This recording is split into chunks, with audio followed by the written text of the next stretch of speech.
Baik, Assalamualaikum warahmatullahi wabarakatuh. Kami dari kelompok 6, saya sendiri Desi Lisa Rosana, dan teman saya Sonia Priscilia akan mempresentasikan hasil diskusi kami mengenai kinetika kimia. Yang terhormat kepada dosen pengampu mata kuliah kimia fisika, kepada Bapak Ananda Putra SSI MSI PhD, dan kepada Bapak Umar Kalman Nizar MSI PhD. Baik, di sini kami membahas tentang kinetika kimia. Nah, kinetika kimia ini sendiri adalah suatu bidang kajian tentang mengkaji laju reaksi terhadap suatu reaksi kimia. Nah, kinetik ini sendiri atau kinetika ini sendiri adalah suatu gerakan atau suatu perubahan. Nah, jadi dalam kinetika kimia ini dia akan membahas tentang suatu laju reaksi atau kecepatan suatu reaksi, di mana laju reaksi ini sendiri adalah suatu perubahan konsentrasi per reaksi atau hasil reaksi terhadap waktu.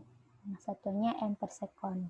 Nah, di sini saya sudah membuat suatu reaksi yaitu A menghasilkan B, di mana A ini sebagai reaktan dan B-nya ini sebagai produk atau hasil reaksi.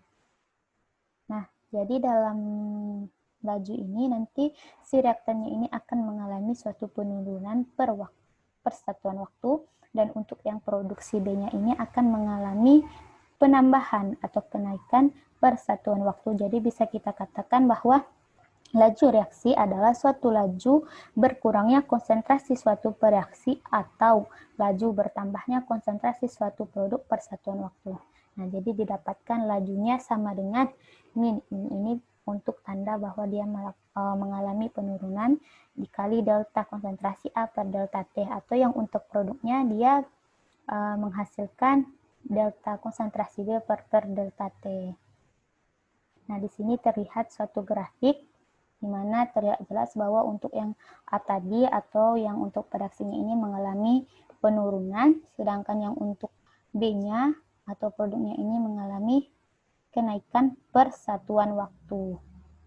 Nah, di sini saya buat contoh untuk reaksi 2A menghasilkan B. Nah, jadi di sini untuk 2 molekul A ini, menghilangnya 2 molekul A ini akan menghasilkan satu molekul B yang terbentuk, akan membentuk satu molekul B. Nah, jadi lajunya ini, yang reaksinya ini nanti akan menjadi min. Ini karena dia bereaksi 1/2 dikali delta konsentrasi A sebagai reaksi per delta T, atau laju sama dengan delta konsentrasi B per delta T. Nah, di sini ada suatu reaksi. Jadi huruf-huruf yang kecil ini ABCD ini adalah sebagai koefisien, dan sedangkan ABCD-nya ini adalah suatu konsentrasi.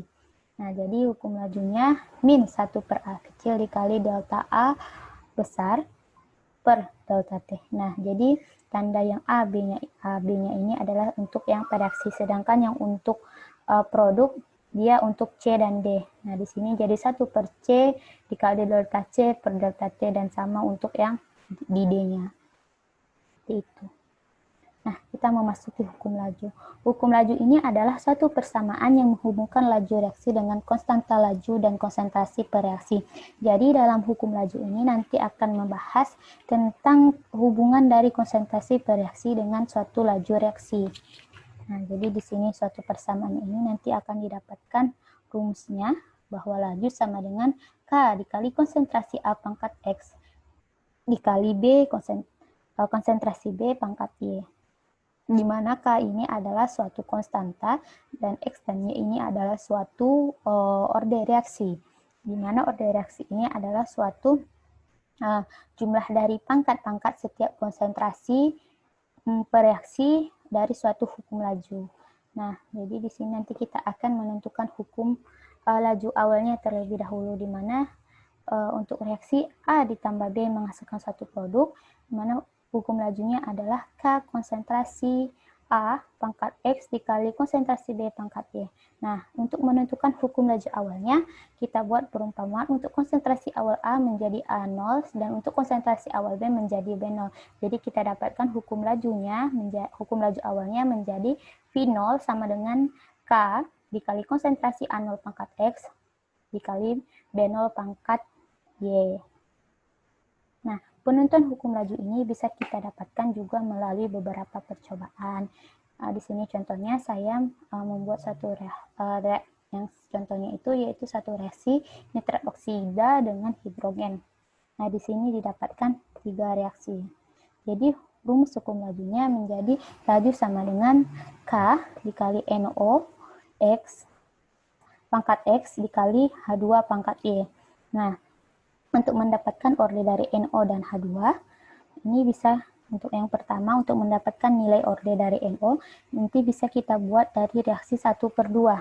Dimana jika kita lipat duakan konsentrasi dari si NO ini, dan H2-nya ini akan tetap, nanti akan kita dapatkan bahwa orde dari NO-nya ini akan menghasilkan orde 2.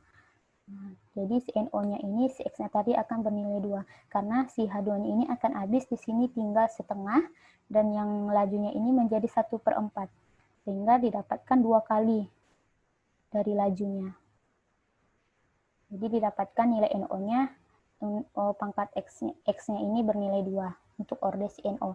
Sedangkan untuk orde si H2 ini bisa kita lakukan dari percobaan 2 dan 3, di mana kita akan melipat gandakan nilai H2-nya ini, di mana nanti NO-nya ini akan tetap atau habis, sehingga dihasilkan di sini setengah, dan laju awalnya juga setengah di sini, sehingga nanti akan didapatkan orde 1. Nah, sama-sama setengah. Jadi orde H2 didapatkan 1, sehingga lajunya menjadi laju sama dengan K dikali NO pangkat 2 dikali H2 pangkat 1.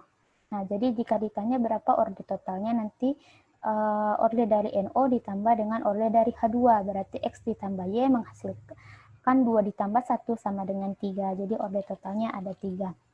Nah, di sini kita juga untuk mencari nilai konstanta. Nah, berarti untuk menentukan nilai konstantanya ini bisa kita masukkan dari salah satu percobaan. Di sana rumusnya mencari K adalah laju per konsentrasi reaksinya ini, yaitu NO2 pangkat 2 dikali H2 pangkat 1. Sehingga yang saya buat di sini adalah percobaan dari yang kedua, yang ini.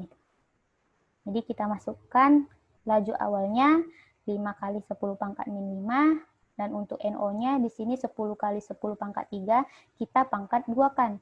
Terus yang H2-nya ini 2 dikali 10 pangkat min 3.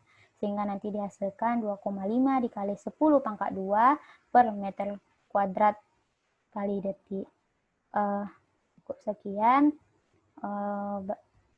bagian dari saya. Selanjutnya akan dijelaskan oleh teman saya, Kak Sonia Priscilia. Kepada Kak Sonia, saya persilahkan. Terima kasih. Baiklah, saya akan melanjutkan presentasi tentang kinetika kimia, yaitu berhubungan tentang hubungan antara konsentrasi reaktan dan waktu. Di sini, pada hukum laju memungkinkan kita untuk menghitung laju reaksi dari konstanta laju dan konsentrasi reaktannya. Kemudian pada hukum laju juga dikonversi menjadi persamaan untuk menentukan konsentrasi reaktan di setiap waktu selama reaksi berlangsung. Hal ini dapat diterapkan pada reaksi orde pertama, orde kedua, dan seterusnya. Baiklah, kita akan membahas yang pertama, yaitu tentang reaksi orde pertama. Yaitu reaksi orde pertama merupakan reaksi yang lajunya bergantung pada konsentrasi reaktan dipangkatkan dengan 1. Pada contohnya dapat dilihat pada slide, yaitu yang ini persamaan reaksi dengan A sebagai reaktan, kemudian dihasilkan produk. Kemudian lajunya dapat ditentukan dengan laju sama dengan minus delta konsentrasi A per delta T. Di sini, konsentrasi A merupakan konsentrasi pada reaktan, kemudian delta T ini merupakan waktu yang diperlukan, kemudian dalam reaksi. Kemudian hukum lajunya dapat ditentukan dengan menerapkan rumus laju sama dengan konstanta dikali dengan konsentrasi A, yang K ini merupakan konstanta laju reaksi. Maka dari kedua reaksi ini atau dari kedua rumus ini dapat disamakan dengan negatif delta konsentrasi A per delta T sama dengan K dikali konsentrasi A.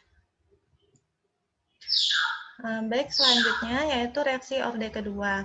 Pada reaksi orde kedua merupakan reaksi yang lajunya bergantung pada konsentrasi salah satu reaktan, dipangkatkan dengan 2 atau pada konsentrasi dua reaktan yang berbeda pada masing-masingnya dipangkatkan dengan 1. Coba pada salah satu contohnya yaitu yang pertama, ya A pada menghasilkan produk. A ini merupakan reaktan. Di sini pada persamaan reaksi yang ini, maka didapatkan yaitu laju sama dengan negatif delta konsentrasi A per delta T. Sedangkan hukum lajunya ditentukan dengan laju sama dengan konstanta dikali konsentrasi A yang dipangkatkan dengan 2. Kemudian ada reaksi yang kedua. Reaksi kedua adalah A ditambah B menghasilkan produk. Maka reaktan di sini adalah A dengan B. Maka hukum laju yang didapatkan yaitu laju sama dengan konstanta dikali konsentrasi A dikali konsentrasi B. Kemudian selanjutnya kita bahas tentang waktu paruh. Waktu paruh di sini yaitu yang diperlukan agar konsentrasi reaktan turun menjadi setengah dari konsentrasi awalnya. Di sini dapat kita lihat pada tabel ada orde pertama dengan hukum laju yaitu laju sama dengan konstanta dikali konsentrasi A. Dengan persamaan konsentrasi waktunya, ln konsentrasi A per konsentrasi A0 sama dengan min K dikali T. Di sini persamaan konsentrasi waktu ini dapat dicari dengan cara kalkulus sehingga menurunkan rumus seperti ini. Kemudian dengan rumus waktu paruhnya yaitu 0,693 per K. Yang kedua, pada orde kedua merupakan hukum lajunya yaitu laju sama dengan K dengan konsentrasi A dipangkatkan dengan 2. Persamaan konsentrasi waktunya yang dicari dengan kalkulus didapatkan yaitu 1 per konsentrasi A sama dengan 1 per konsentrasi A0 ditambah dengan K dikali T. Dan didapatkan waktu paruh yaitu 1 per K dikali dengan konsentrasi A0. Kemudian ada yang namanya reaksi orde nol. Reaksi orde nol ini merupakan suatu konstanta tidak bergantung pada konsentrasi reaktan. Nah, di sini dapat dilihat pada contohnya yaitu pada persamaan reaksi A menghasilkan produk. Dari sini pada persamaan reaksi ini didapatkan laju reaksinya yaitu laju sama dengan K dikali konsentrasi dipangkatkan dengan 0. Dengan dipangkatkan dengan 0 ini maka laju sama dengan konstanta. Dan di sini juga ada yang namanya ketergantungan konstanta laju terhadap waktu. Hal ini untuk menunjukkan pengaruh waktu terhadap kecepatan per waktu. Dengan persamaan linear dapat ditentukan nilai konstanta berdasarkan persamaan sebagai berikut, yaitu 1 per konsentrasi A dikali dengan dm per delta T, kemudian sama dengan KT, K dikali T ditambah C. Di sini yang dimana yaitu konsentrasi A merupakan konsentrasi pada reaktannya, kemudian delta M merupakan pada massa dan delta T pada waktunya, kemudian sama dengan konstanta K, konstanta laju reaksi, dan C-nya merupakan inversif. Baiklah, sekian presentasi yang dapat kami sampaikan. Salah dan hilaf kami mohon maaf. Terima kasih. Assalamualaikum warahmatullahi wabarakatuh.